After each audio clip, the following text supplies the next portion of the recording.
Israel इन दिनों दो मोर्चों पर लड़ाई लड़ रहा है।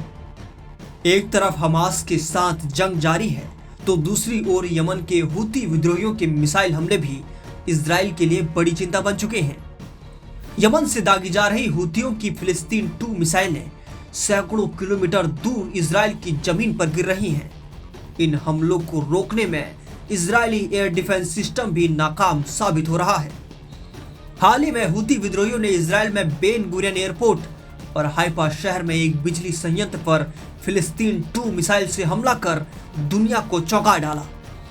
इसकी वजह यह है कि इजराइल का दुनिया भर में मशहूर आयरन डोम और एरो डिफेंस सिस्टम भी हूती की फिलिस्तीन 2 मिसाइलों को रोक नहीं सका।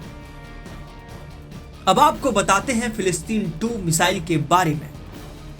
फिलिस्तीन 2 मिसाइल यमन में घरेलू स्तर पर बनाई गई 2 चरणों वाली एक ठोस ईंधन मिसाइल है। इसे मध्यम दूरी की मिसाइल की श्रेणी में रखा जाता है।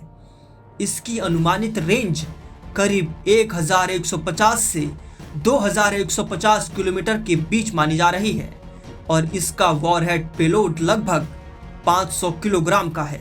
माना जाता है कि यह मिसाइल करीब मैक 16 की रफ्तार से उड़ान भर सकती है, जिससे यह हाइपरसोनिक कैटेगरी में आती है। हूती विद्रोही भी दावा करते हैं कि फिलिस्तीन 2 एक हाइपरसोनिक मिसाइल है। सबसे बड़ी बात यह है कि यह मिसाइल अब तक इजराइल के एयर डिफेंस को चकमा देने में सफल रही है, जिसे कभी अपराजय माना जाता था। फिलिस्तीन 2 मिसाइलों के हमलों के बाद से इजराइल की चिंता और बढ़ गई है, क्योंकि उसका एडवांस डिफेंस सिस्टम इन मिसाइलों को रोक पाने में नाकाम साबित हो रहा है। हूती विद्रोही, जिन्हें ईरान की प्रॉक्सी मिलिशिया माना जाता है, ईरान से हथियार और सैन्य सहायता प्राप्त करते हैं। ईरान की हमास से भी नजदीकी है और इजराइल उसका प्रमुख दुश्मन। इसी रिश्ते की वजह से हूती विद्रोही खुद को इस्लाम और ईरान के नाम पर इजराइल का दुश्मन बताते हैं और 7 अक्टूबर 2023 से रेड सी में इजरायली हितों को निशाना बना रहे हैं।